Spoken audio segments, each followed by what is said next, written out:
Hi friends, welcome back to the our channel. Chintapalli అండి. ఈరోజు పిండి మిల్లుకు రైస్ మిల్లుకు దూరంగా ఉండి ఇబ్బంది పడుతున్నారా?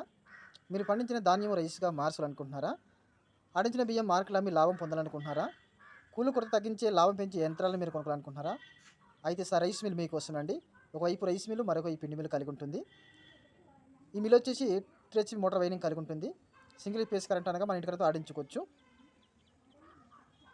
దాని విషయంగా అయితే 150 నుంచి 200 కేజీల వరకు దాన్ని ఆడించుకోవచ్చు. అయితే సోర్ అయితే 30 నుంచి 40 కేజీల వరకు ఆడించుకోవచ్చు. అయితే ఈ పరపించులో ఈ రైస్ మిల్ ఏ విధంగా ఉందో చూద్దామండి. ఈ మిల్ వచ్చేసి రైస్ మిల్ అండి. దాని విషయంగా అయితే 150 నుంచి 200 కేజీల వరకు మనం దాన్ని ఆడించుకోవచ్చు.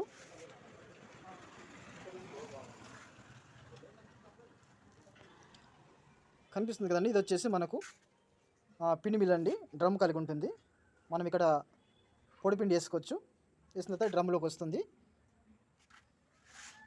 ఆ తర్వాత మనకు అవుట్పుట్ అనేది పిండి అనేది ఈ విధంగా రావడం జరుగుతుంది ఫ్రెండ్స్. అయితే ఇది వచ్చేసి మనకు తడి పిండి వేసుకోవాలి. ఈ గల్లోకి వచ్చేసి ఈ పిండి వచ్చేసి 30 నుంచి 40 కేజీల వరకు మనము ఏవి ఆడించుకోవచ్చు ఫ్రెండ్స్. సరే ఫ్రెండ్స్, మనం దాని అంటే ఇక్కడ వేసుకోవాలి.